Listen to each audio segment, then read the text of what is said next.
So Joe, what, as being part of the original Flip Video startup team, what would you say that that team, if they were all here today, would say to anybody who has an idea or a dream and wants to pursue it? One of the great things about startups is that they can do things differently, and they can create brand new products and brand new categories in a way that completely upends the existing players. And it seems really hard, but it's totally doable. And the reason we know it's doable is that it keeps on happening in America.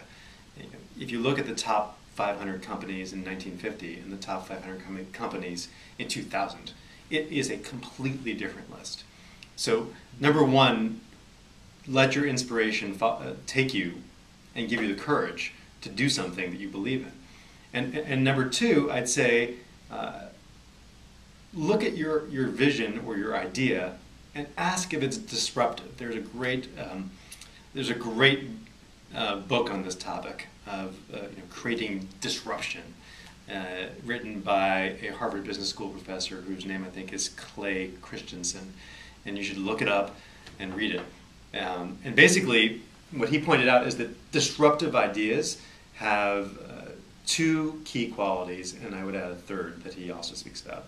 Number one, while technology in the existing dominant players tends to be so complicated and so advanced that it leaves people out of the market, non-consumers who could be consumers, your idea should be one that embraces those non-consumers by being easy for them to use, by being more accessible for them to acquire, which means that it's at a price that is within their reach.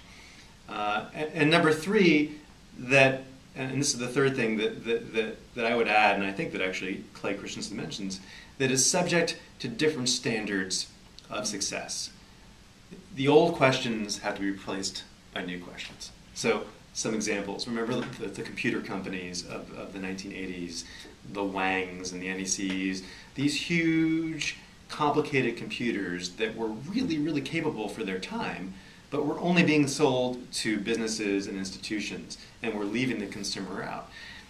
Upstart companies like Apple came along and created personal computers that were much less capable. But they were easy to use, they were accessibly priced, and they overwhelmingly took over the market eventually. So that is, and it doesn't have to be technology. You could look at any number of industries where old players, whether it's automobiles or coffee or airlines or even investing, have been taken over by upstarts. Think in investing of the old investment players, the J.P. Morgans, versus the new ones like Vanguard and Fidelity. There's plenty of examples where upstarts have been motivated by a vision around simplicity and accessibility. And if you can really get those two qualities and you believe in it, then you might have a winner and you should go with it. Great. Thank you very much. Hey, appreciate your time. It was a pleasure. That was awesome. Thank you. Thanks a lot. That's great. So there you have it. Your friend John E. with my great friend Joe Ross, sharing thoughts and advice on pursuing your dreams and going for it. So we'll see you again soon and talk to you later. Bye.